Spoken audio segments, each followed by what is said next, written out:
Então vamos lá, essa é a nossa aula de introdução ao sensoriamento remoto. Nós já tivemos essa aula, né? Muitos de vocês que estavam nessa disciplina em março, nós já tivemos essa aula também. Eu vou dar uma revisão geral sobre isso e aí a gente entra na atividade prática assíncrona, né? Onde eu vou mostrar aqui o que é que precisa ser feito e o que é que vocês podem fazer. Tudo bem? Então nós vamos hoje entender um pouco. Se tiver pequeno essas letras ou coisa do tipo, você tem uma possibilidade de alternar para uma apresentação tela cheia. Eu não vou fazer isso porque eu acompanho. Se vocês estiverem escrevendo aqui no chat, eu consigo ver e responder para vocês. Então eu vou manter aqui, mas quem quiser pode ir no canto inferior direito, tem 4 setinhas saindo assim. Você clica nela e ela vai abrir a tela completa, né? E aí vocês podem acompanhar melhor os slides. Então, esse é o grande contexto do sensoriamento remoto, né? Nós temos diversas geotecnologias, como sensoriamento remoto, como sistemas de informação geográfica, cartografia automatizada, geodésia espacial. Então, nós temos diversas geotecnologias. Uma das que a gente vai se concentrar aqui é o sensoriamento remoto. Então, nós vamos trabalhar com a definição de sensoriamento remoto, mas nesse slide eu queria mostrar para vocês que a gente parte dos produtos do sensoriamento remoto, que são as imagens de satélite, e aí a gente vai na próxima aula estudar todas as plataformas que estão aí disponíveis, vocês já fizeram a pesquisa. A partir dessas imagens, nós vamos fazer algum tipo de processamento, aqui no caso eu coloquei reconhecimento de padrões, e a gente reconhecendo esses padrões, por exemplo, que está tudo em vermelho aqui, ó, tem um padrão. Isso aqui é trigo. Então, tudo que está em vermelho aqui é trigo. Tudo que está pequenininho aqui em rosa são ervilha. Então, tem um padrão, mas tem padrões que eu não consigo distinguir aqui. Por exemplo, nessa área aqui, tem batata e tem beterraba. Como as duas plantas têm um ciclo de crescimento semelhante e uma estrutura de planta semelhante, ela interage com essa energia eletromagnética bem de forma semelhante, que a olho nu aqui eu não consigo distinguir o que é batata e o que é beterraba aqui. Mas trigo está bem claro para mim. Ervilha está aqui em cor de rosa, eu consigo ver. Então, eu tenho de descobrir uma forma de reconhecer esses padrões, processá-los e gerar uma imagem temática da cobertura do solo. Às vezes, eu consigo gerar um mapa de uso também, porque se o uso aqui é agrícola, está fácil. Mas, às vezes, eu tenho uma vegetação aqui, e essa vegetação ela pode tanto representar uma reserva, né, como também pode representar um tipo de cultura agrícola, e eu não vou saber, um parque ecológico, um APP, uma reserva legal. Então, assim, pessoal, a cobertura eu sempre consigo determinar. O uso, nem sempre. O sensoriamento remoto vai te dar essa informação. Mas a ideia aqui é, uma vez que eu gere esse mapa de cobertura do solo, ele possa fazer parte, entrar no meu banco de dados, do meu sistema de informação geográfica para posterior processamento. Então, dos inputs aqui, da base de dados do meu sistema de informação geográfica, vai ser a imagem temática. O que é que nós vamos estudar? Nós vamos ter 2 aulas falando sobre o sensoriamento remoto e seus produtos, só 2 aulas. E grande parte das aulas vão estar concentradas nessa fase aqui de reconhecimento de padrões, de processamento de imagens. Por isso que eu chamaria essa disciplina mais processamento digital de imagens, porque é o que interessa para a gente como extrair, a partir dos dados, eu gerar uma informação, que é a imagem temática. Para mim, o que interessa é isso. E de preferência, de forma automática. Então, eu estou querendo classificar essa imagem para que eu gere a minha imagem temática. Então, o objetivo dessa disciplina, no final das contas, é gerar esse mapa de cobertura do solo. Esse mapa temático, que aqui no caso é uma área agrícola, então vai ter as diversas classes agrícolas aqui discriminadas. Né? Aqui já está discriminado o que é batata, o que é beterraba. Um está amarelo, né? O outro está azul. Batata está azul, beterraba está amarelo. Então, trigo está vermelho, então a gente consegue determinar bem o que é trigo, mas a gente tem que usar algum procedimento estatístico para avançar. Tranquilo, pessoal? E aí a gente vem para a definição do que é sensoriamento remoto. Vocês se lembram lá da última aula que a gente teve lá atrás? O que é que seria sensoriamento remoto? Nós temos algumas definições, mas o que a gente precisa de fato lembrar é que refere-se à aquisição de informação. Então, eu estou adquirindo informações sobre um objeto por um sensor que está a certa distância desse objeto. Então, não tem contato físico. Diferente, por exemplo, da topografia. Por exemplo, que na topografia eu caminho em cima do meu objeto medindo ângulos e distância. Na cartografia, eu posso trabalhar em cima do modelo ou trabalhar em cima de um modelo estereoscópico, gerado a partir de 2 fotografias aéreas. Então, é um sensoriamento remoto que eu não estou trabalhando em cima do meu objeto. Então, eu preciso distinguir que o meu sensor ele vai estar a certa distância do objeto. Não vai ter contato físico com esse objeto. Então, se algum dia alguém perguntar, ou mesmo na prova acontecer isso, eu tenho lá o que é sensoriamento remoto, então é isso, eu vou adquirir informações sobre um objeto usando um sensor que vai estar a certa distância desse objeto. Só isso.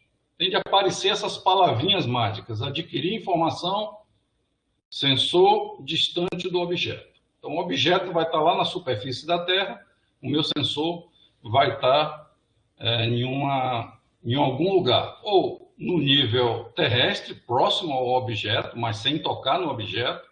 Ele vai estar no nível suborbital, num avião, ou ele vai estar orbital, num satélite. Então, eu vou ter plataformas para levar esse sensor. Desde as terrestres, ali você tem espectroradiômetro, que você usa na mão mesmo, para medir a resposta espectral de cada vegetação, de cada superfície. Normalmente você pode colocar em balões, ou você pode colocar em avião, mas normalmente o que nos interessa são as imagens orbitais de satélite.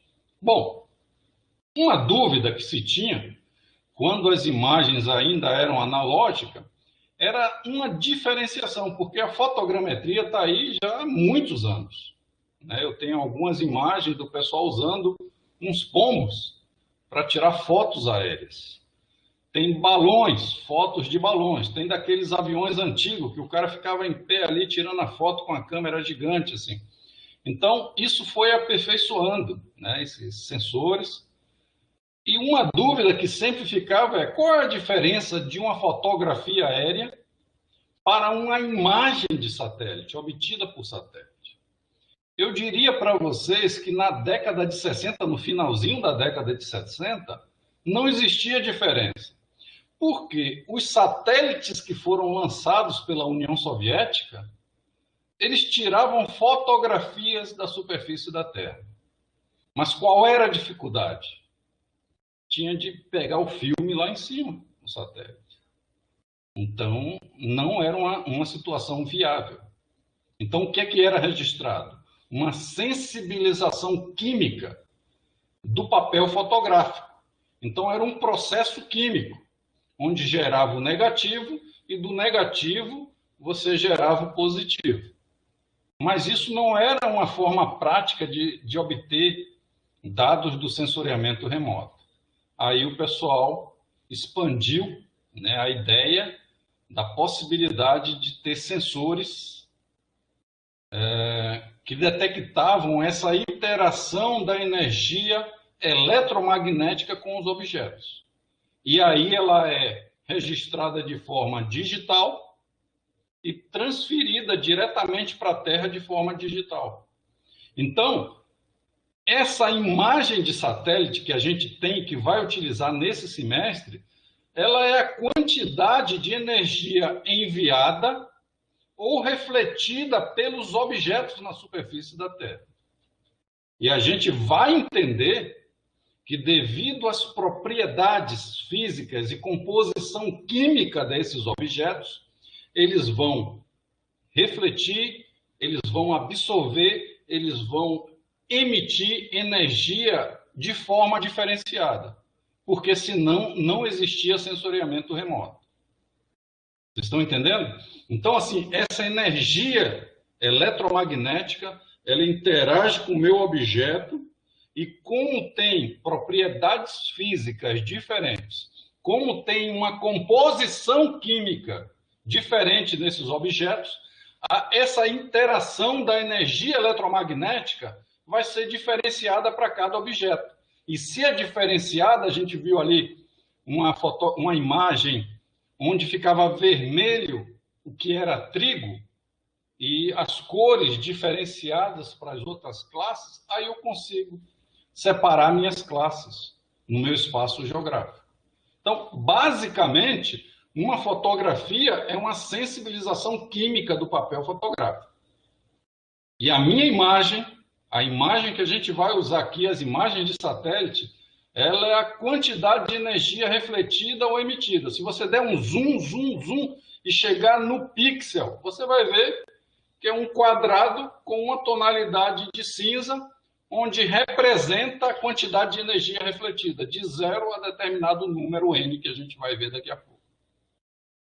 Então, pessoal, para que o sensoriamento remoto aconteça, vou precisar da energia eletromagnética interagindo com o meu objeto, e a partir dessa interação eu preciso de um sensor que registre quanto dessa energia está voltando para a atmosfera, ou sendo emitida, ou sendo refletida. E aí aparecem dois processos importantíssimos no sensoriamento remoto. É a discretização do contínuo, né, do objeto, e a quantização. Então, são dois processos interessantíssimos. A discretização é como se eu olhasse para o meu espaço geográfico e dividisse esse espaço geográfico em células contíguas. Então, uma imagem, pessoal, é um conjunto de células contíguas umas às outras, linhas e colunas. Então, você tem um conjunto de células, e para cada uma dessas células, eu vou verificar quanto de energia está sendo enviada ou refletida. Então, a quantização é o processo de determinar quanto de energia está saindo daquela interação ali, da energia eletromagnética com o objeto.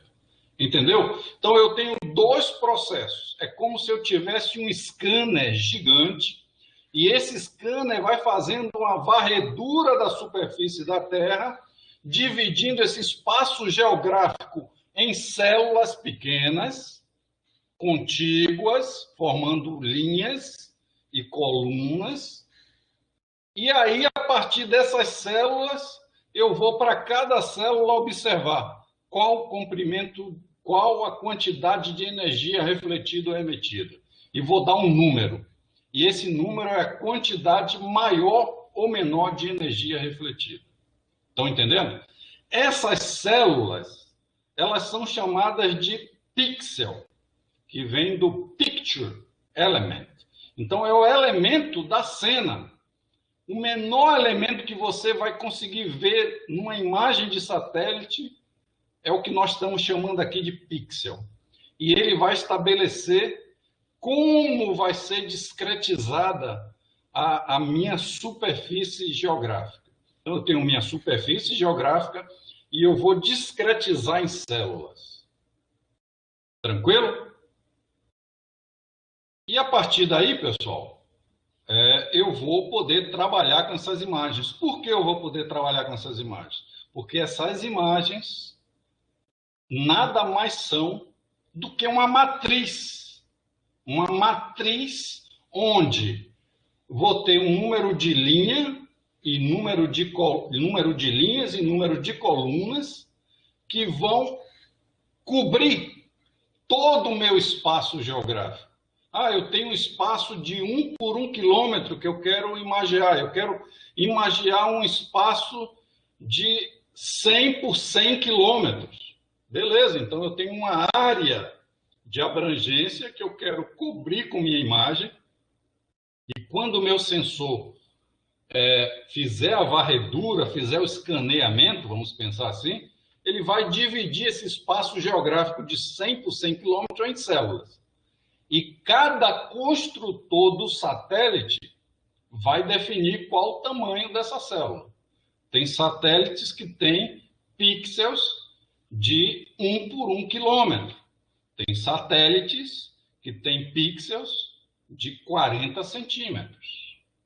Então, pessoal, na próxima aula a gente vai entrar um pouco mais nessas resoluções espaciais, espectrais e radiométricas e temporais do satélite. São 4 componentes que a gente vai estudar especificamente na próxima aula. Agora, no momento, é só entender que o satélite ele faz uma varredura, um escaneamento, ele vai dividindo o espaço geográfico em células contíguas.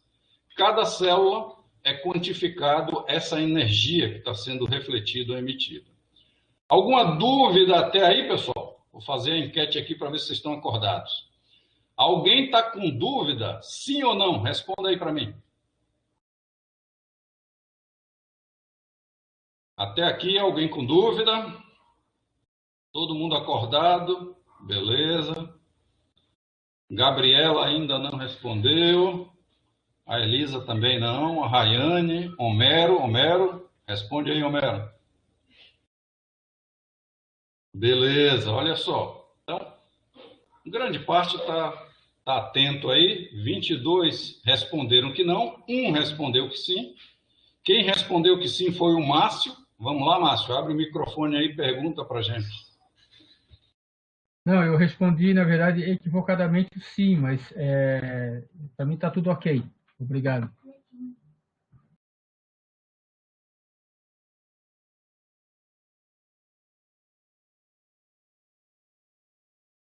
Já recapitulando, vamos lá. O que é sensoriamento remoto, então, é a detecção ou aquisição de informação por um objeto, sobre um objeto por um sensor a certa distância desse objeto, ou seja, não tem contato físico. Fotografia aérea é uma sensibilização química do papel fotográfico. A imagem de satélite, não. É uma quantização da energia emitida ou refletida.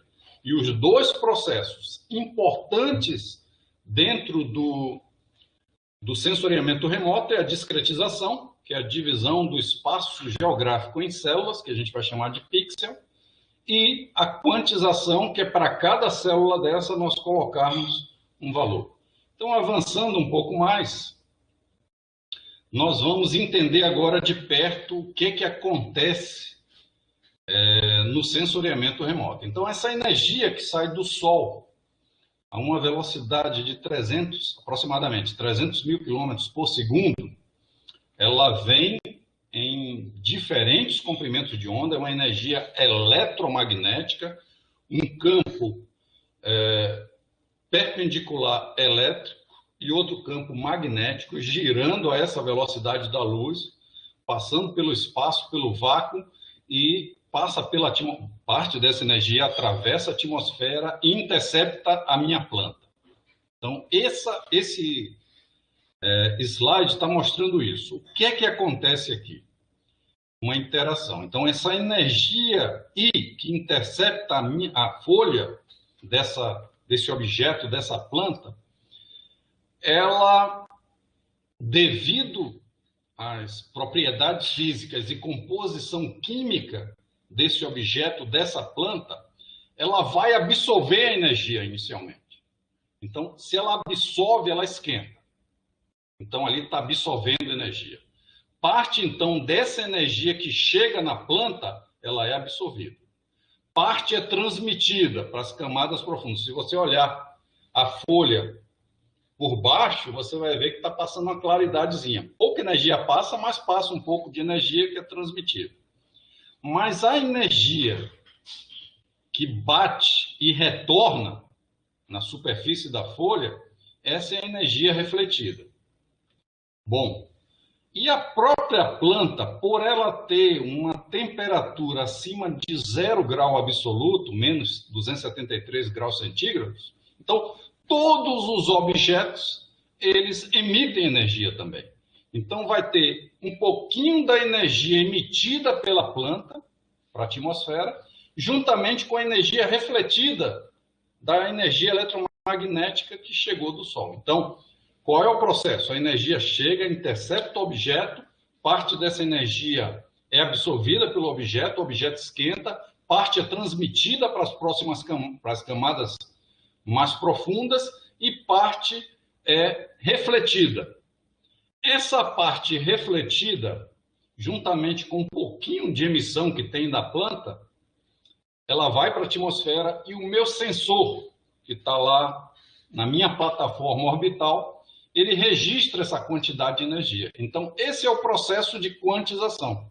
A quantidade de energia refletida e emitida é registrada lá por meu satélite que está fazendo a varredura. É um grande scanner que está lá, só varrendo a superfície da Terra, gerando linhas onde tem a quantidade de energia eletromagnética refletida ou emitida pelo próprio objeto. Então, basicamente é isso. A minha equação, ela é muito simples, porque ela pega a energia, está aqui, que está interceptando a superfície da Terra, é igual a energia absorvida, mais energia transmitida, mais energia refletida, né? Imagine que eu tenho uma área com uma água profunda, límpida, sem material em suspensão, ou seja, grande parte dessa energia vai ser absorvida e grande parte transmitida, porque não tem matéria orgânica em suspensão. Quase nada vai ser refletido dessa água. Por isso que nas minhas imagens de satélite, o que aparece escuro normalmente é água. Às vezes aparece com uma tonalidade de cinza também, porque pode ter matéria orgânica em suspensão, pode ter um pouco de poluição. A gente vai ver a imagem aqui de Florianópolis, as águas interiores têm tonalidade diferente. Aparece escura, mas tem tonalidade diferente porque tem matéria orgânica em suspensão. Quando a gente vê nas águas profundas, no mar aberto, a gente vai ver que já muda, né? Aparece em tonalidade bem próximo a zero mesmo. Tá? Bom, então é isso que acontece. Aqui nesse próximo slide eu estou mostrando todo o processo. Então, a energia eletromagnética sai do Sol, viaja pela atmosfera, passa através da atmosfera, parte dela, intercepta, parte é transmitida, parte é absorvida, mas parte é refletida e parte é emitida.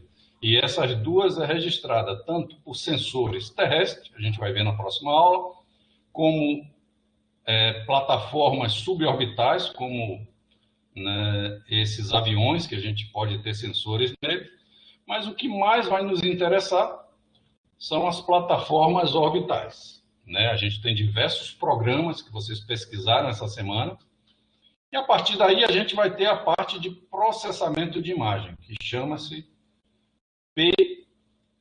PDI, Processamento Digital de Imagens. Então, essa parte aqui que a gente vai concentrar na maior parte da disciplina. Vai ter o pré-processamento, georreferenciar essas imagens, vai ter a parte de análise qualitativa, que a gente vai melhorar a qualidade visual dessa imagem, a parte quantitativa, que a gente vai extrair informações dessa imagem, gerar mapas temáticos e pós-classificação. Então, tudo isso está aqui na parte de PDI. A gente vai ver isso mais para frente. Então, aqui está a nossa plataforma orbital. Normalmente, ela trabalha numa linha norte-sul, quase polar. Então, você vai ver a maioria dos satélites passando ali quase em cima dos polos. 98 graus, 95, 96 graus. Então, são órbitas quase polares, norte-sul. Então, normalmente, a maioria dos satélites trabalham norte-sul e trabalham síncronos com o Sol. O que significa síncronos com o Sol? Significa que quando ele está em determinadas latitudes, que está tendo iluminação do Sol, do lado claro da Terra, né, que está de frente para o Sol, ele vai registrar a imagem. Quando ele chega próximo ao Polo Sul, ele desliga, vai para a parte escura, né, que ele está tendo noite do outro lado do planeta, até ele passar pelo Polo Norte novamente, e aí ele liga e trabalha síncronos com o Sol. Como nós temos um movimento de rotação e translação, da próxima vez que ele passar, já vai estar em outra parte da superfície da Terra. Evidentemente que ele passa na linha do Equador sempre no mesmo horário. Isso quer dizer que se ele tem de imagear aqui em Florianópolis, é por volta de 9h45 da manhã, ele sempre vai passar no mesmo horário, 9h45. Ele trabalha síncrono com o Sol, né, em uma órbita quase polar, exatamente para passar sempre no mesmo horário, naquela latitude, vamos dizer assim. Evidentemente que a gente vai aprender na próxima aula que o tempo que ele leva para recobrir a mesma área, então ele vai passar por toda a superfície da Terra e voltar, isso é chamado de resolução temporal do satélite. Tem satélites que levam 16 dias, tem satélites que levam 5 dias, tem satélites que têm dispositivos que podem pegar imagens no mesmo dia. Então, assim, a resolução do satélite temporal, esse componente temporal, é o tempo que o satélite leva para voltar e recobrir a mesma área. A gente vai formalizar esse conceito na próxima aula. Mas isso quer dizer o quê? Quer dizer que ele cobriu toda a superfície da Terra. Então, o satélite ele vai varrer toda a superfície da Terra. Quando eu comecei a trabalhar com satélite, acreditava-se que mais do que 50% de todas as imagens de satélites naquela época jamais foram vistas por olhos humanos, porque a gente produz muito mais dados do que a gente consegue processar. Então, hoje eu acredito que isso aí já está perto de 80% ou 90%, porque tem muita plataforma, tem muitos satélites dioturnamente gerando dados, transmitindo isso para as estações aqui na Terra, e tem muito satélite aí trabalhando. Deixa eu ver se no bate-papo aqui tem bate-papo público, se tem alguma pergunta. Ah, tá. Qual a vantagem das órbitas polares? Eu não estava olhando aqui direitinho, então depois eu volto ali na Rayane e o Márcio. Qual a vantagem? Márcio, basicamente, você trabalha na linha norte-sul, né? Basicamente, você consegue sincronizar a órbita do satélite para ele passar no mesmo horário na linha do Equador, o que assegura que a hora de imageamento em cada latitude vai ser basicamente a mesma. Isso é uma grande vantagem. E, basicamente, você assegura que você vai pegar uma faixa maior. Imagine, e você aproveita, na verdade, o movimento de rotação da Terra para aproveitar o movimento também da órbita do satélite para fazer essa varredura, né? Então, basicamente, a Terra está girando e você está tirando essa imagem basicamente com a órbita fixa. A sua órbita, na verdade, quase que está fixa ali na linha norte-sul. E aí o que vai girando é o movimento da Terra de rotação da Terra que vai girando o meu scanner, né? E ao invés de eu mexer o meu scanner, como normalmente eu faço a varredura mexendo o meu scanner, na verdade a Terra vai girando e eu vou escaneando. Vai girando e eu vou gerando a minha imagem. A Rayane Cunha perguntou: professor, pode explicar mais uma vez discretização? Discretização é exatamente esse processo aqui, ó. Eu tenho a superfície da Terra, que é um contínuo, um espaço geográfico grande, e eu divido esse contínuo, esse espaço geográfico, em células. Eu discretizo os espaços geográficos em pixels. Então, para cada pedacinho da superfície do espaço geográfico, eu vou ter uma célula. E para cada célula, eu vou ter a quantidade de energia refletida ou emitida. Tranquilo aí, pessoal? Ótimo. Então, aí a Rayane está satisfeita. O Márcio, não sei se está satisfeito, mas se não tiver, Márcio, mais para frente a gente pode voltar nesse ponto aqui. E na próxima aula a gente vai falar um pouco mais. Oi? Deixa eu te perguntar, então a discretização é a divisão em célula e a quantização é o quanto essa célula transmite de energia? Isso, quanto ela está emitindo e refletindo. Perfeito, é isso aí mesmo. Ah, tá, obrigada. Então, assim, quando eu pego uma imagem, a gente vai ver uma imagem hoje aí, ela tem um conjunto de célulazinhas, é como se fosse uma matriz, onde cada célulazinha vai ter a quantidade de energia refletida ou emitida. E é isso que a gente vai utilizar, né? Para fazer nossas estatísticas para tentar discriminar os objetos. Eu preciso passar aqui em Física 2, dois conceitos para vocês. Como vocês não fizeram Física 2, mas é interessante, é um conceito de ondas, energia eletromagnética. Então, como eu falei para vocês, essa energia eletromagnética, ela viaja à velocidade da luz, aproximadamente 300 km por segundo, e aí você vai ter dois campos, um elétrico, caminhando nesse sentido, e um magnético, caminhando perpendicular, só que isso vem girando numa velocidade incrível. Qual é o conceito que eu preciso passar para você? Comprimento de onda. O que é o comprimento de onda? Essa distância entre duas cristas da onda. Então, quando eu falo de comprimento de onda, que a gente vai usar muito esse conceito, eu estou dizendo a distância entre duas ondas, em dois picos de onda. Isso é importante porque eu vou ter comprimento de ondas menor e vou ter comprimento de ondas maiores. Na verdade, os satélites eles são projetados para obter esse registro da energia eletromagnética em diferentes comprimentos de onda. Então, ao mesmo tempo que eu estou olhando esse pixel na superfície da Terra, eu estou verificando em diversos comprimentos de onda. Por quê?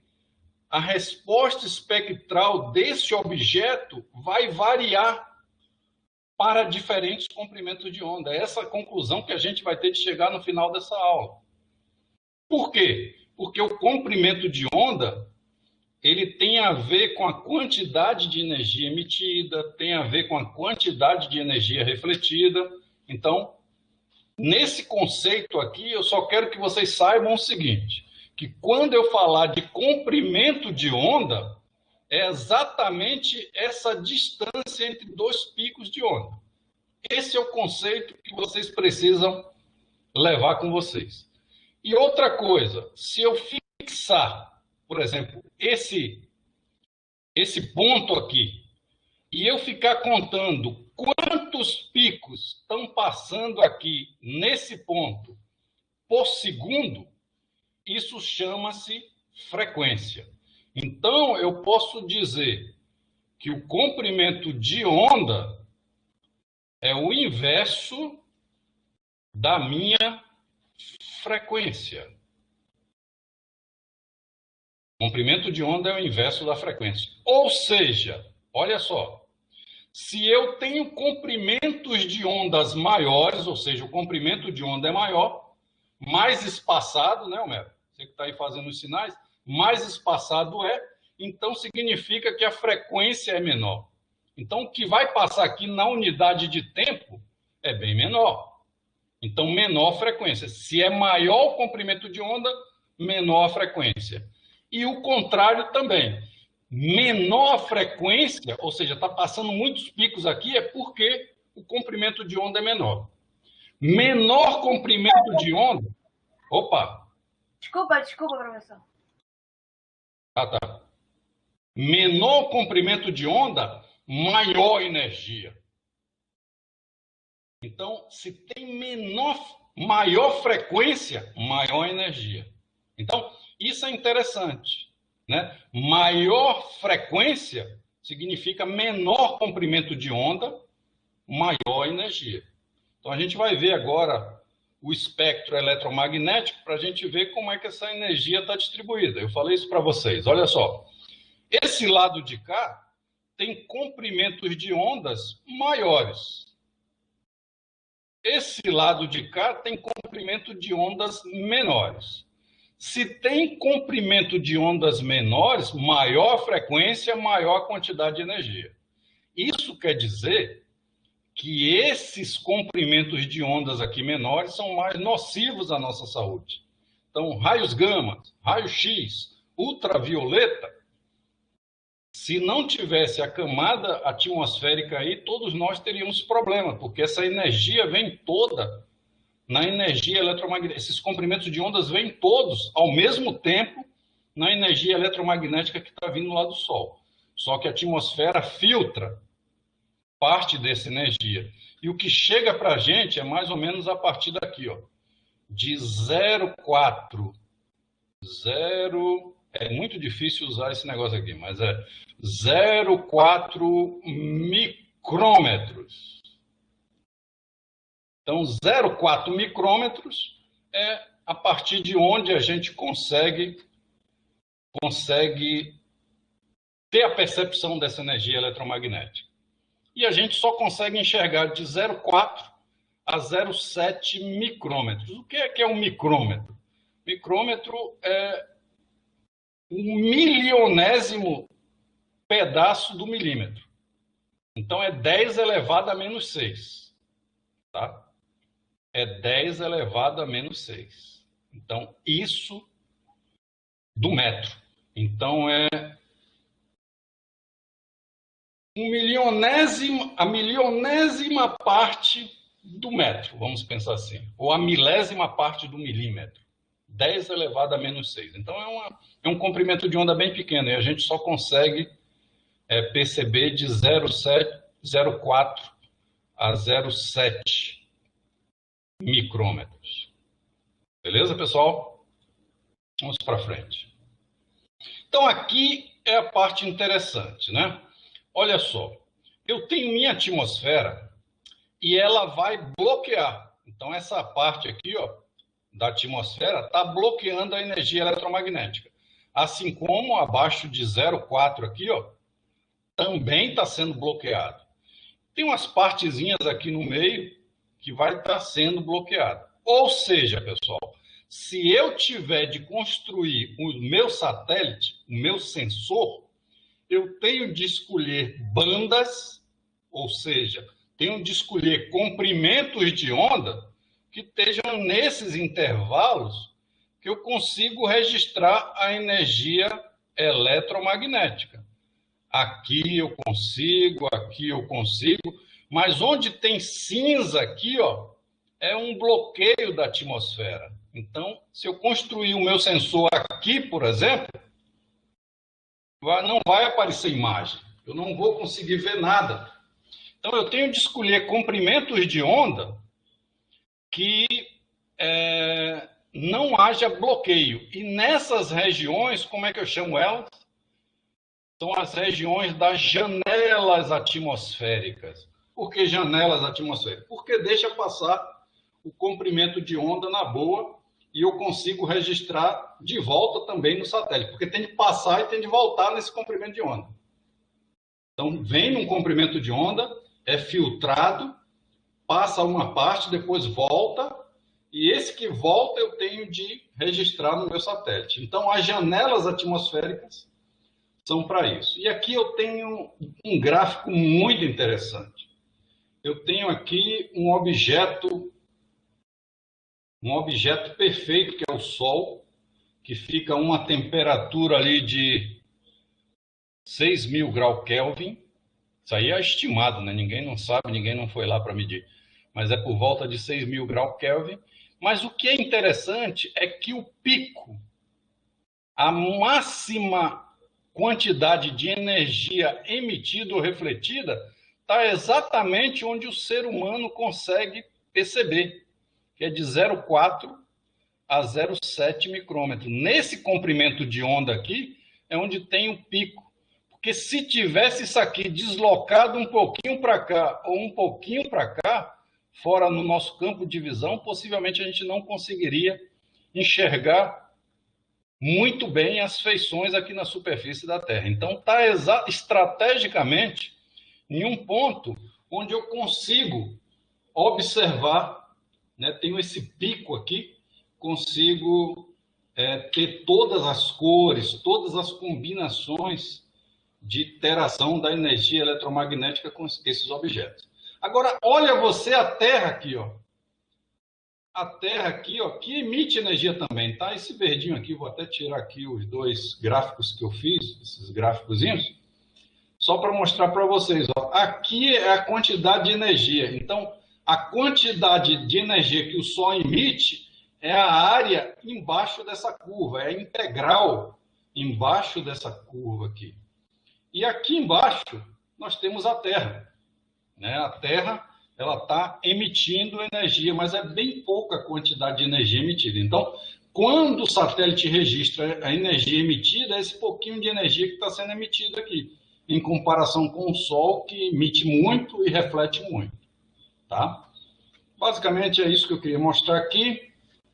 Daí a gente aparece isso, nanômetros ou micrômetros, né? Eu posso chamar 400 a 700 nanômetros, ou posso colocar 0,4 a 0,7 micrômetros.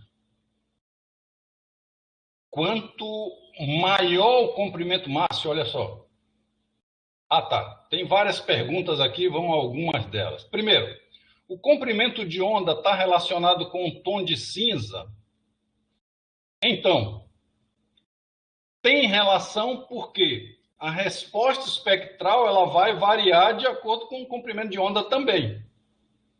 Então, se para determinado comprimento de onda, por exemplo, vamos imaginar o mar, água profunda, límpida, vai absorver quase toda a energia, vai refletir muito pouco. Para determinados comprimentos de onda, à medida que aumenta o comprimento de onda, a gente vai ver daqui a pouco um gráfico, a água límpida e profunda ela vai tender a zero. Mas no início, na região do visível, ela vai ter uma tonalidadezinha de cinza ainda. Pouca coisa, mas vai ter. Então, tem uma relação, sim, com o comprimento de onda. Sim, a frequência é medida em hertz também, né, em ciclos é hertz. Márcio, quanto maior o comprimento de onda, menor a energia. Isso mesmo. Quanto maior o comprimento de onda, menor a energia. Quanto maior a frequência, maior a energia. Quanto menor o comprimento de onda, maior a energia. Tá bom, pessoal? Isso. 1 milímetro dividido por 1000 é micrômetro. Tá certo. Tá bom. Vamos para frente. Então, como eu falei para vocês que existe a janela atmosférica, existem dois fenômenos atmosféricos que, de certo modo, atrapalham, em parte, o sensoriamento remoto.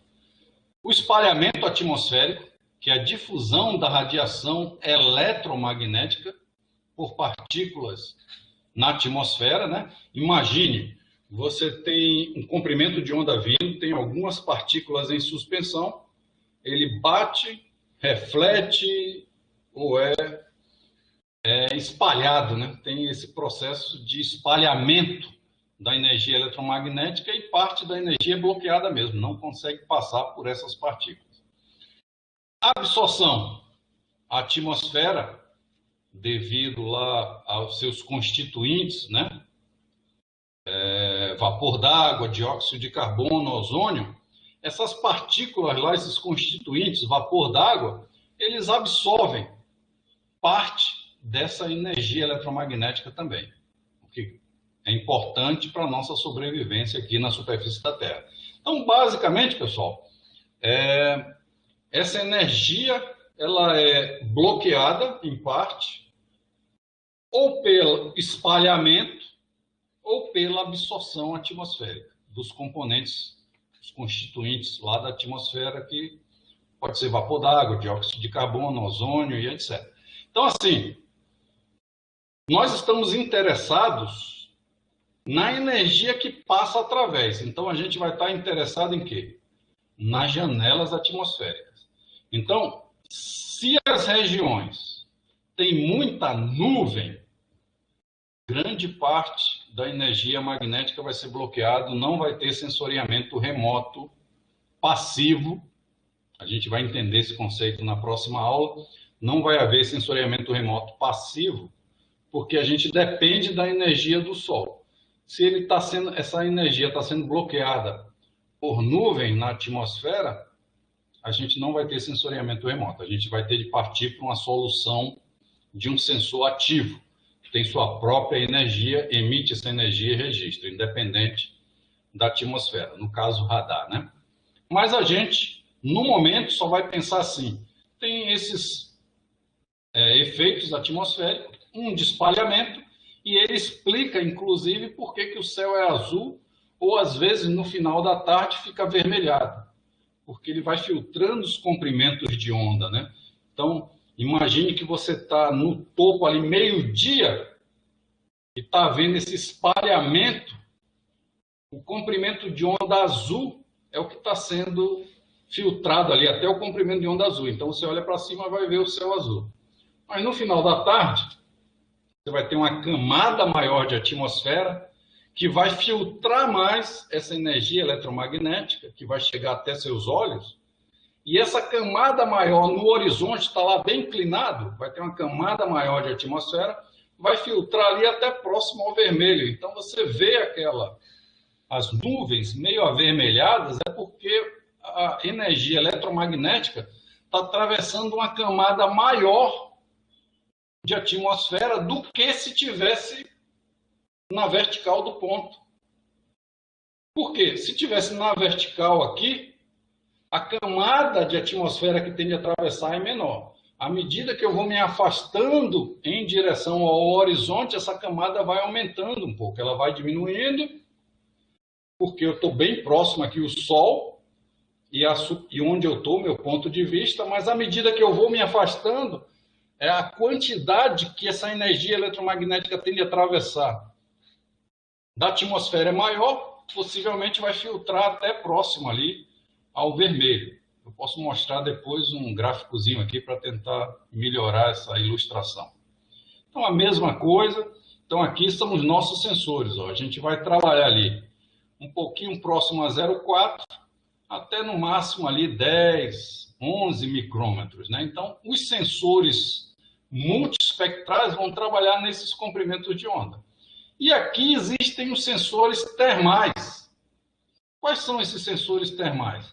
Esses sensores termais estão aqui exatamente para pegar a temperatura na superfície da Terra ou dos oceanos, para fazer uma previsão meteorológica, né, de climatologia. Então, eu preciso saber da temperatura. Então, se eu quero pegar a temperatura da Terra, eu tenho de construir uma banda com um comprimento de onda mais ou menos próximo a 10 micrômetros, ou 100 nanômetros, né? Eu tenho de pegar isso aqui, ou 10 micrômetros, né? Ou 100 nanômetros. Por que eu preciso disso aqui?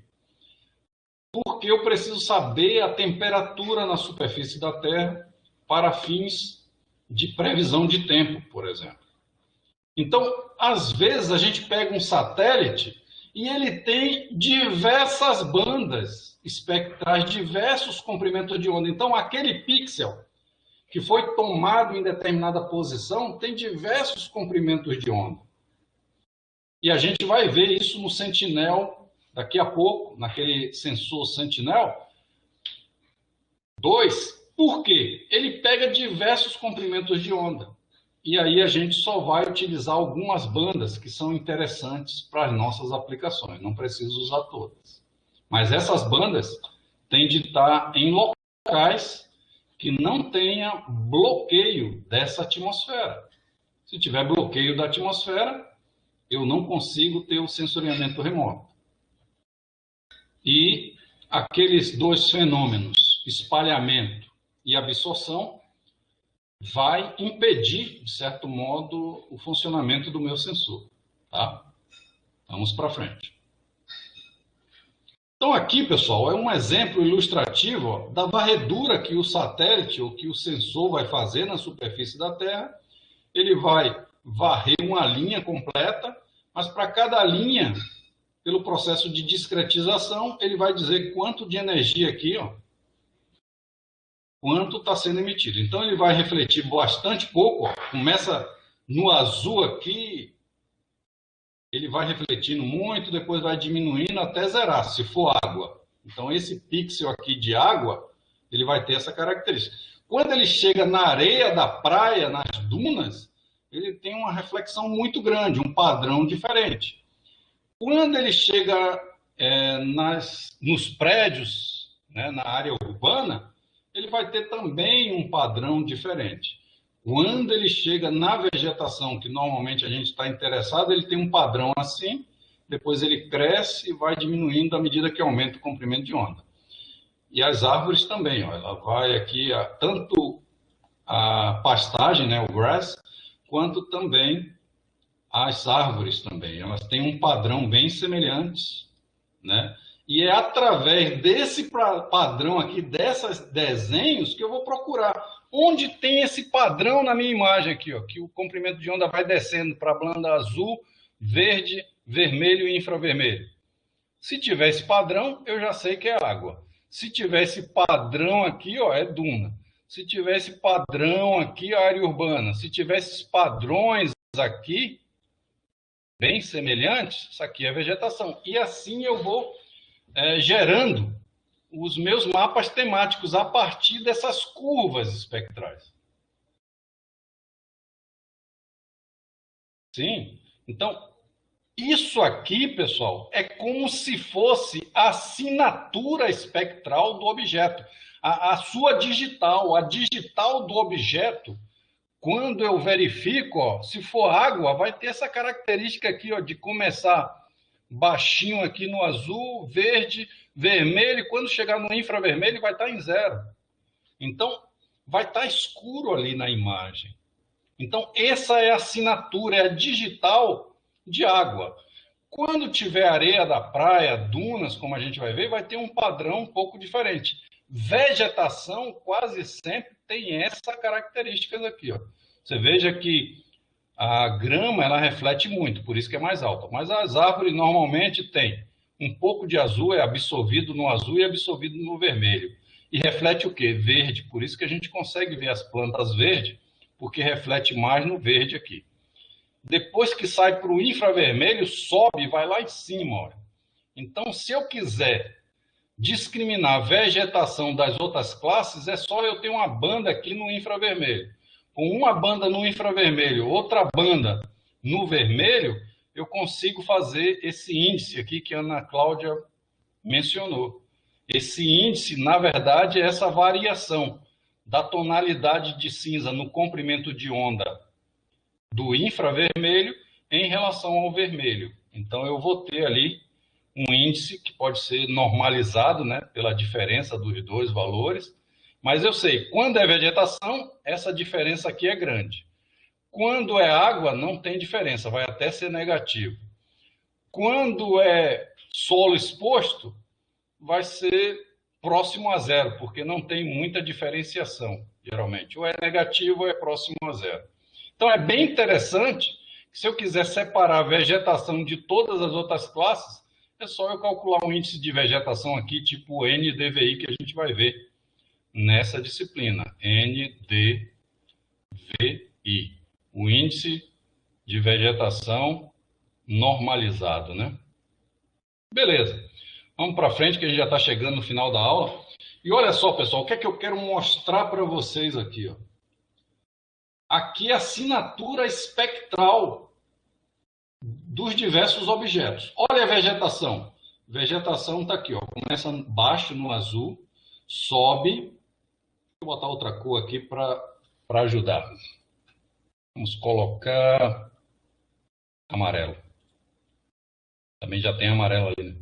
Mas beleza. Então, amarelo aqui, ó. Então, quando está no vermelho, está baixo. Quando vai lá para cima, ó, quando passa para o infravermelho, está aqui, ó. Então, pessoal, se eu quiser separar a vegetação de qualquer outra classe, eu vou ter de ter bandas aqui no infravermelho, para que eu possa verificar, olha, como fica diferente. Olha a resposta espectral aqui, a reflectância, ó. Fica lá perto de 80. Solo exposto. À medida que o comprimento de onda aumenta, o solo exposto vai aumentando o comprimento de onda. Então, vai estar aqui próximo a 40. E a água? Começa aqui baixinho e vai descendo até chegar no infravermelho com zero. Então, se eu quiser discriminar água, solo exposto e vegetação, eu vou ter de ter um comprimento de onda aqui, uma banda no comprimento de onda do infravermelho. Então, pessoal, o meu satélite, ele pega ao mesmo tempo diversos comprimentos de onda. Então, eu tenho um satélite que vai pegar 5 comprimentos de onda, 4 comprimentos de ondas, 150 comprimentos de onda diferentes, ao mesmo tempo e do mesmo pixel.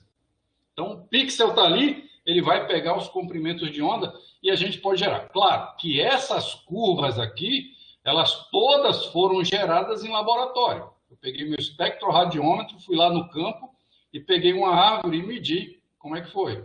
O solo exposto, tudo mais. Mas se você pega no satélite, vai ter uma resposta em cada banda discretamente aqui, ó, como está discreto, vai ter uma resposta semelhante.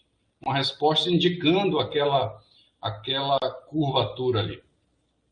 Vamos para frente, que já estamos bem avançados. Então, eu queria mostrar para vocês aqui, rapidamente, algumas imagens, como, por exemplo, do Landsat, um pixel de 80 metros, e a mesma área, só que agora com outro sensor, com os pixels de 20 metros.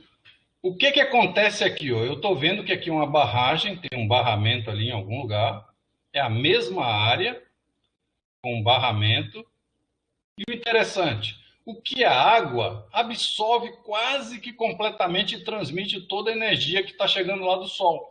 Então, vai refletir pouco ou quase nada. O que aqui é uma composição colorida, pseudocor, então aqui ele colocou o infravermelho, os valores de infravermelho, no vermelho, na composição vermelha. A gente vai ver isso aí, eu vou mostrar para vocês daqui a pouco. Então, nesse caso, o que está aparecendo vermelho aqui, pessoal, é vegetação. Alguma vegetação mais vigorosa, como essa região aqui, e outros tipos de vegetação aqui, às vezes uma vegetação bem rasteira. Então, nós podemos já identificar. Aqui é uma área que pode ser um tipo de cultura ou alguma coisa com uma vegetação diferente. Tá? Então, o que está em azul aqui são áreas urbanas, né? São áreas, possivelmente o que está em azul são áreas urbanas. Então, é isso que a gente vai fazer. Depois a gente vai pegar amostras dessa vegetação, sei lá, supondo que aqui seja um mangue. Eu quero ver onde tem essa mesma cobertura aqui, estatisticamente tem uma resposta espectral a isso. E eu vou extrapolar para toda a minha imagem, tá? Então, é uma imagem do satélite Landsat, a gente vai ver esse satélite na próxima aula, e aqui do SPOT. Deixa eu ver se tem mais outra aqui, só para a gente ver. Olha só, essa resolução aqui do satélite Conos. esse satélite é a verdadeira cor, então ele fez a composição RGB com as cores do azul, verde e do vermelho mesmo, como se a gente tivesse do satélite. Tem a resolução de 2 metros, né? 1 metro aqui está dizendo porque eles fizeram uma fusão, que a gente não recomenda fazer. Mas com a fusão você chega até ver os elementos, você dá um zoom aqui, você vai ver os elementos. Só que isso aqui não é uma fotografia. Isso aqui é a quantidade de energia refletida por cada superfície. Se a superfície é concreto, vai ter uma resposta diferente devido à sua composição química e propriedades físicas. Se é água, vai ter uma resposta diferente. Se é vegetação rasteira, como pastagens e tal, aqui, então vai ter também. Aqui, se eu não me engano, é a Casa Branca. Ah, não. Ali é o parlamento. A Casa Branca está aqui. Beleza, pessoal. Vamos lá. Deixa eu ver se tem mais alguma coisa aqui. Não, só mostrando aqui umas imagens. O que a gente quer gerar no final são essas imagens temáticas. Enfim, essa é a aula de hoje. Alguém tem alguma dúvida? Porque aí a gente vai passar para a parte prática já já. Então, fazer a pergunta. Alguém tem alguma dúvida da aula de hoje? Então, o que é importante vocês guardarem da aula de hoje? Vamos fazer uma síntese. A definição de sensoriamento remoto, né, que é a aquisição de informação sobre um objeto por um sensor a certa distância do objeto. Eu falei também da diferenciação entre fotografia aérea, que é o registro da energia, né? Na verdade, a fotografia aérea é a sensibilização química do papel fotográfico. Já a imagem de satélite é a quantização da energia refletida ou emitida pelos objetos na superfície da Terra. Eu falei de 2 processos importantíssimos no sensoriamento remoto, que é a discretização, ou seja, como eu vou dividir o meu contínuo da superfície da Terra, do espaço geográfico, em células. E depois, para cada célula, eu vou botar um valor, que é a quantidade de energia refletida ou emitida ali para cada célula daquela. E aí eu vou gerar a minha imagem. Então, é o processo de quantização e o discretização. Daí eu falei de comprimento de ondas e falei de frequência, que um é inverso ao outro. Maior o comprimento de onda, menor a quantidade de energia. Maior o comprimento de onda, menor a frequência.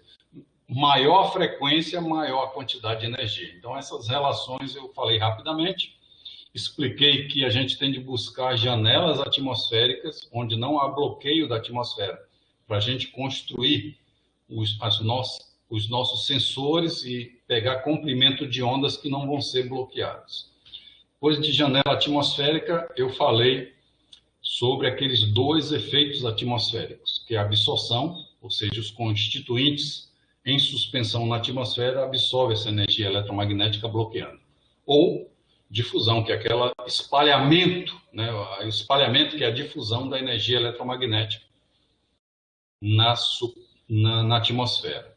E por último, eu apresentei as curvas, que são assinaturas espectrais das diversas feições no terreno, na superfície da Terra. Então, eu vou tentar descobrir os padrões a partir dessa resposta espectral com as bandas que eu tenho.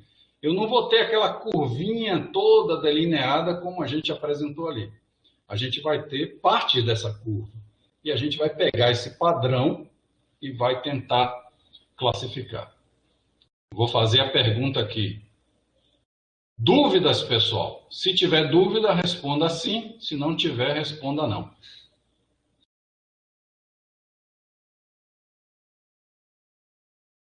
Beleza, todo mundo aí? O Arthur. Beleza, tá ali. Faltou o Arthur, faltou a Elisa, faltou o Paulo Henrique. Maria Coimbra. Beleza, deu uma saidinha pro lanche. Então, o resultado foi esse. Todos 100% dos que responderam estão tranquilos. Então, a gente pode ver agora, pessoal. Eu vou continuar gravando para que os alunos também que não tenham a oportunidade de ver essa aula, eles possam, né? Eu vou mostrar para vocês o procedimento que a gente precisa fazer, né? Não se preocupem, porque tem a videoaula, vocês depois podem assistir novamente, várias vezes. Isso aqui vai ficar gravado. Até agora eu não consegui acessar as gravações, porque o CETIC estava com alguns problemas lá, não consegui acessar algumas outras, de outras turmas, mas eu espero que essa daqui a gente possa acessar. Então, nós vamos diretamente, eu vou compartilhar minha tela aqui com vocês, e nesse compartilhamento, o que é que eu preciso? Eu preciso baixar da aula lá, da atividade assíncrona, 3 coisas. Uma é esse script, né? Então, o script está lá, eu já passei ele para você, está o script aqui. Eu preciso...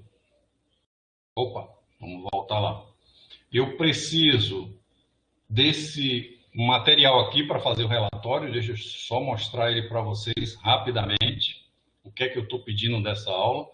Qual é a atividade prática? Os alunos deverão realizar as atividades previstas na aula assíncrona, que nesse caso é fazer o download de imagem de satélite, apresentando um relatóriozinho bastante simples, no máximo 3 páginas, eu acho que só botando as figuras ali das imagens que vocês conseguiram baixar. Qual foi o procedimento adotado, os parâmetros utilizados. Ah, eu baixei uma imagem de 10 de março de 2000. Ah, eu baixei uma imagem de 3 de março de 2000. Então, eu quero... Essas informações têm de aparecer aqui. E essas informações estão no metadados da imagem. Você pode obter, eu vou mostrar para vocês já já. Falar um pouco sobre a área de estudos, as imagens geradas, evitando apresentar os comandos. Eu não quero aqui o comando, ah, não, eu usei o comando do LeewWorks ou do Google Earth Engine para fazer isso. Não, eu não quero comandos. Aqui, basicamente, eu quero um relatório de procedimentos. Tá? Bem simples, botando figuras, tudo que você vai fazendo, já captura a tela do Google Earth Engine, se você conseguiu, tal. Então, a gente vai firme e forte. Depois, você tem de gerar o PDF, obrigatório, porque senão eu não consigo corrigir, e submeter novamente esse PDF no mesmo lugar que você baixou o Word. Tranquilo aí, pessoal? Eu não estou conseguindo ver aqui de vocês, é o chat. Então, se vocês estão com alguma dificuldade, eu não vou conseguir ver o chat agora.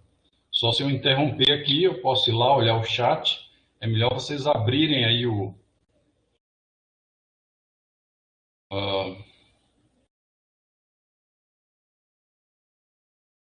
Tá. Ok. Então, muito boa aula. Ok. Está complicado o conteúdo. Tá. Ele descomplica todo o conteúdo do texto. Beleza. Seu resumo está... É ótimo, professor. Beleza. Valeu, Rayane. Beleza. Então, assim, a priori está tranquilo, né? Agora, vamos lá no Google, né? Aqueles que não conseguiram, depois eu vou tentar ver se eu consigo passar para vocês. Não. Professor, vai ter... A Maria está perguntando. Vai ter uma atividade dessa toda a aula? Não, são as próximas, se eu não me engano, 7 aulas. Tem 7 aulas para frente que vai ter uma atividadezinha. Eu sei, eu vi lá, Ana Cláudia, sua mensagem ali no privado, depois a gente dá uma analisada. Como eu estou gravando, depois a gente conversa sobre ele. Tá? Bom, quem não conseguiu, eu vou tentar fazer um cadastro lá, como a gente tinha da turma, e eu vou disponibilizar o e-mail, que eu acho, eu não lembro se era gcn7603@gmail.com e a senha era gcn7603, tudo minúsculo. Então eu vou ver direitinho e coloco aqui, disponibilizo para vocês no próprio Moodle, tá bom? E aí vocês podem acessar e fazer essas operações lá. Seria bom que vocês fizessem na sua própria, porque você vai acumulando diversos scripts e funções que você pode compartilhar com seus colegas, pode usar na vida profissional também. Então, é importante que na próxima aula, até a próxima aula, vocês possam acessar. Bom, pessoal, então eu tenho o meu script lá, tá ali o meu script. O que é que eu vou fazer? Copiar ele todinho, pessoal. Copiar esse script, Ctrl C, não tenho dúvida disso, é Ctrl C, e vou entrar na minha plataforma. Plataforma Google. Oi. Tem como compartilhar a tua tela para a gente ver como mexe na plataforma, por favor? Sim, claro. Antes disso, posso tirar uma dúvida também, professor? Pode lá, eu já baixei esse script, mas me parece que esse script veio com algumas caracteres alterados, quando tinha algum ponto de interrogações, eu não sei. Tá bom, eu vou já te mostrar isso aí, que pode acontecer mesmo, Márcio. E aí, por isso que é importante você abrir com o bloco de notas, porque ele não bota caractere extra. Não pode ter caractere extra. Se você abrir com o Word, por exemplo, aí ele vai extrair caracteres do Word e chega lá e dá uma bagunça. Mas tem uma forma simples de resolver isso. Mas, a priori, daqui a pouco eu vou te mostrar. Mas a ideia é abrir esse TXT como bloco de notas, tá? Então, eu vou mostrar para vocês aqui, ó. Opa! Tá. A webcam vai continuar ali, no cantinho. Ok, chegou lá. E aqui eu vou compartilhar a minha tela.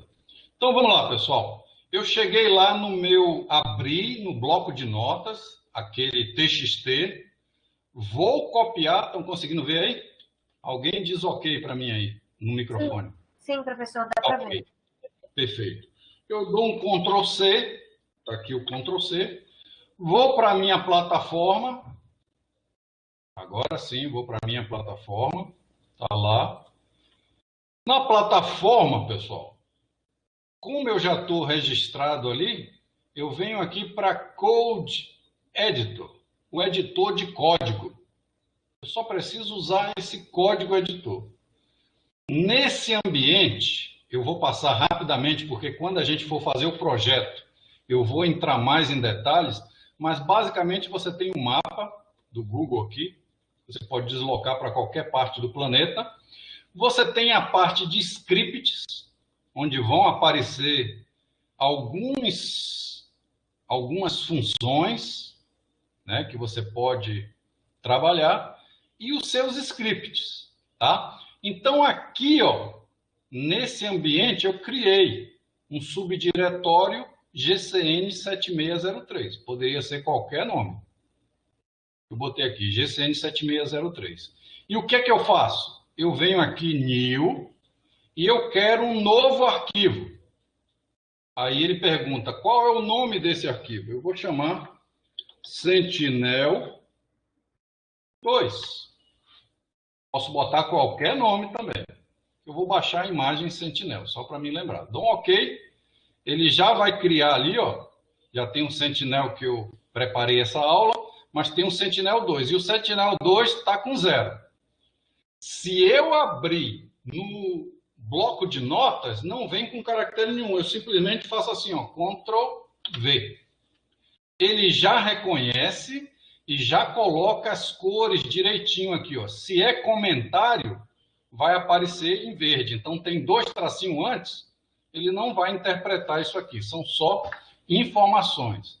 Ele só vai ver esses comandos que estão aqui, que eu vou explicar em linhas gerais para vocês. Tudo bem até aí, pessoal? É bem simples. Copiou, passou. É bom salvar, porque ele vai salvar ali naquele 2. A partir daí, ele disponibiliza para mim rodar. Então, pessoal, se eu quiser simplesmente baixar uma imagem, primeiro, eu tenho as coordenadas aqui de canto, né, para Florianópolis. Então, daqui a pouco ele vai abrir com essas coordenadas aqui, ó. Mas você pode mudar essas coordenadas para qualquer área do Brasil ou do mundo que vocês queiram. Como é que eu faço isso? Supondo que eu queira fazer minha área de estudos não seja em Florianópolis, seja aqui, ó, nessa terra maravilhosa no sul da Bahia, Canavieiras, tá ali, entre Ilhéus e Porto Seguro. Então tá ali. A minha área de estudos vai ser entre Porto Seguro, Ilhéus, Canavieiras, está aqui. Então, o que é que eu vou fazer? Eu vou vir aqui em Inspector e vou fazer o meu quadrado. O meu quadrado começa aqui, pego aquelas coordenadas, as coordenadas que estão aqui, substituo por essa primeira. E venho cá e coloco a minha coordenada de baixo. Automaticamente eu vou pegar a coordenada que vai dar aqui e levar para essa segunda coordenada. Então, com esses pares de coordenadas que define, eu posso também pegar quadrados. Aí teria de ser, você vê que vai mudando ali a geometria, tá? Eu vou pegar o quadrado, por exemplo. Não está funcionando agora porque está lento. Mas ele vai fazendo a geometria que eu quero aqui. Só que toda vez que eu fizer essa geometria, ele vai acrescentando ali e eu não quero que isso faça parte do meu script. Simplesmente eu aconselho a vocês a vir no Inspector, escolher sua área, pegar a coordenada, está ali, menos 40 e menos 13. Pega a segunda coordenada embaixo, formando um quadrado, como se fosse um quadrado. Pega a primeira e a última e substitui aqui. Está resolvido o problema. Então, vamos voltar lá novamente. Então, eu posso escolher qualquer área do planeta. Se o satélite tiver imagem, ele vai buscar. E aí eu filtro essa imagem pela data. Então, quem me perguntou no início, professor, eu só consegui baixar uma imagem. Sim, porque você tem de mudar a data aqui, ó. Aqui eu estou procurando a partir de maio, 1º de março de 2020 a 30 de março. Então, no mês de março, quais as imagens dessa coleção aqui, que eu vou falar daqui a pouco para vocês, que estão disponíveis. E aí eu filtro nessa coleção só essas imagens de março desse ano. Ainda faço uma filtragem para ela ter menos de 30% de nuvem na minha imagem. Então, a minha imagem toda eu quero que tenha menos do que 30%. Ele vai imprimir o número de imagem disponível, vai pegar uma imagem dessa disponível com essas características no mês de março, vai imprimir essa imagem e vai fazer uma composição colorida com essas 3 bandas. Banda 8, que é infravermelho, no vermelho, banda 3 no azul, no verde, e banda 2 no azul. Então, essa é a banda 2, 3 e 8. Por quê? É uma composição pseudocor. Eu vou colocar esses parâmetros e vou exportar o meu Google Drive. Então, eu tenho de mudar o nome aqui toda vez que eu for gerar uma nova imagem. Então, essa daqui eu chamei Sentinel -boa, underline boa, que é da reflectância na superfície. A gente vai explicar um pouco mais disso para frente, na disciplina. Mas, basicamente, esse código, vou salvar esse código. Salvando esse código, eu só tenho que rodar. O que acontece na hora que for rodando? Ele vai buscar as imagens, já descobriu 7 imagens. Dessas 7, selecionou essa daqui, que tem as características aqui direitinho, ó, de 10/3 de 2020, tá vendo? 10/3 de 2020, 10/3 de 2020, então 10 de março de 2020. Isso aqui eu preciso registrar. Quais as bandas disponíveis, pessoal? Todas essas bandas estão disponíveis aqui, ó. Só que elas têm comprimento de ondas diferente. A gente vai ver na próxima aula que eu só preciso das bandas com 10 metros de resolução espacial, que é essa banda 2, essa banda 3, essa... Oh, desculpe, a banda 1 não, hein? A banda 1 é outro comprimento, é outra resolução. Banda 2, 3, 4 e 2, 3, 4 e 8. Essa banda 8 também tem 10 metros de resolução e ela está no infravermelho próximo, que me ajuda a descobrir. Então, eu não preciso saber nada desses detalhes aí, é só para mostrar para vocês que todas as informações estão ali. Ó. Se eu for nas propriedades, está dizendo que tem 81 propriedades. Qual é a que me interessa? Essa daqui, ó, que eu verifiquei se tinha nuvem. Cloud Pixel Percentage, tá vendo? Cloud Pixel Percentage, está 25 aqui. Se eu chegar aqui com o espectro, eu tenho uma resposta espectral aqui, ó, para todas as bandas, aonde eu clicar. Para água, aquele gráficozinho, ó, como vai diminuindo o comprimento de onda, tá vendo? Se eu clicar na água profunda, vai ter essa aparência aqui, sempre diminuindo com o comprimento de onda. Se eu clicar na vegetação, vai ter essa característica. Onde é que eu estou vendo isso? No espectro. No espectro é para mim pegar coordenadas, pegar informações sobre minhas camadas que estão aqui. Mas nada disso me interessa no momento. O que me interessa efetivamente é isso aqui, ó, pessoal. O task. Porque aqui, ó, eu vou dar um run, vou dizer, ok, deixa a escala de 10 por 10 mesmo, porque é a resolução do pixel. Eu quero jogar para o drive. Então, se eu tenho um drive lá, eu posso buscar onde eu quero colocar. Se não, se eu quiser deixar no raiz mesmo, só dar um run. Vai demorar alguns minutinhos para sair da nuvem para o seu drive.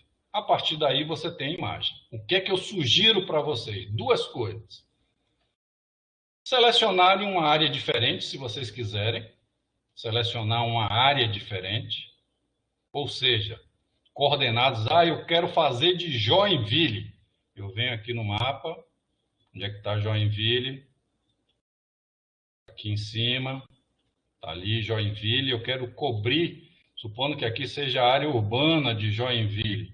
Então eu vou lá, Inspector, pego uma coordenada aqui em cima, ele está lá, já gerou, menos 49,26, e pego outra aqui embaixo.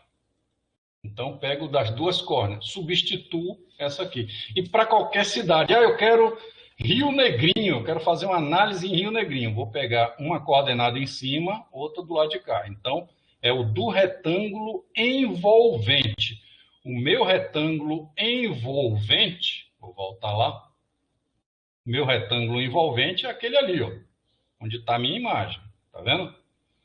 Eu posso brincar com isso, tirar a imagem e volta lá, só vai ficar meio quadrado e envolvente. Beleza, eu posso fazer, se eu tiver duas imagens, eu posso tirar uma e deixar a outra para ver como é que elas estão se sobrepondo.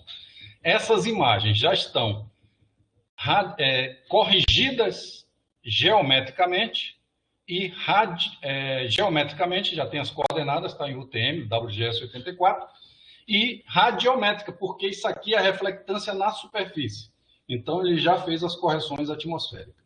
Por isso que essa imagem vai aparecer lá no LeewWorks escura. Mas isso não é ruim, não. Ela está escura porque precisa de melhorar o contraste. Eu vou ensinar a vocês a melhorar o contraste. Então, isso é o que você precisa fazer e registrar o passo a passo. Copiar para aqui, baixar a imagem. Sugiro a escolher uma área, de repente, diferente de Florianópolis. Se vocês quiserem fazer toda a análise nessas áreas, pode ser.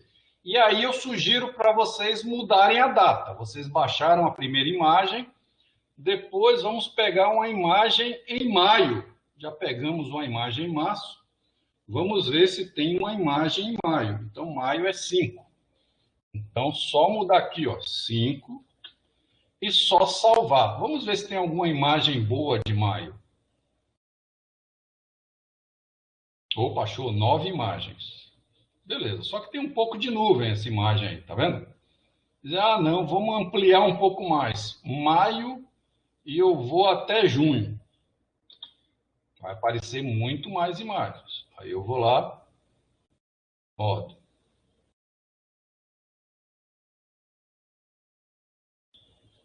também pegou aquela mesma imagem que estava com nuvens. Aí eu vou fazendo a minha busca, tá, pessoal? Não tem uma data exata, não. Eu vou fazendo as buscas, vou olhando. Olha, se as imagens não tiver nuvem aqui, ó, nessa região que a gente está pesquisando, tá de bom tamanho. Essa daqui tá boa, ó. Essa daqui tá perfeita. Não tem nuvem aqui. Tá escura, mas não tem nuvem. Então é uma boa data aí para vocês pegarem, tá? Então, assim, basicamente é isso. Uma coisa importante, pessoal. Eu tenho aqui diversas bases de dados. Eu tenho o Copérnico, que é o Sentinel. Se eu escrever aqui, ó, Sentinel, vai aparecer diversos produtos Sentinel. E aí, por que a gente escolheu aquele ali, ó? Por que a gente escolheu? Vamos ver esse Sentinel 2. Esse produto, pessoal, quais são as bandas que ele tem? Aqui, ó, as características. A gente vai ver isso, eu vou dar uma reforçada nisso na próxima aula. Mas olha só, a banda 1 não me interessa, que ela é só para correção atmosférica. Ela tem um comprimento de onda que não vai me ajudar muito e ela tem uma resolução espacial de 60 metros. O pixel é de 60 metros por 60 metros, é muito grande para a minha análise. Mas ela tem pixel de 10 metros. Onde tiver pixel de 10 metros, eu vou pegar. Então, é a banda 2, 3, 4 e 8. Por isso que eu estou escolhendo essas bandas. Ah, eu quero fazer uma análise, eu não me incomodo. Eu quero fazer uma análise com 20 em 20 metros. Tem as bandas aqui de 20 em 20, tem banda de 60. Tem de tudo que você imaginar aqui. Mas a gente, para nossas análises, a gente vai escolher de 10 metros. Por isso que eu escolhi aquelas bandas. 2, 3, 4 e 6 para exportar. Outra coisa, pessoal, importante. Esse conjunto de dados está disponível, tem imagem desde 23 de junho de 2015 até ontem. Tem imagem. Então, é de lá. Se você colocar... Você vê como é que eu referencio aqui. Está vendo a coleção? É Copérnicos/S2. Para Copérnico em geral. Mas como eu peguei o SR, tá ali. O SR ele é da superfície. Então é chamado boa, por isso que eu coloquei. Tá? Tem alguma coisa que deu erro ali no script, mas não se incomodem. Mas assim, ó.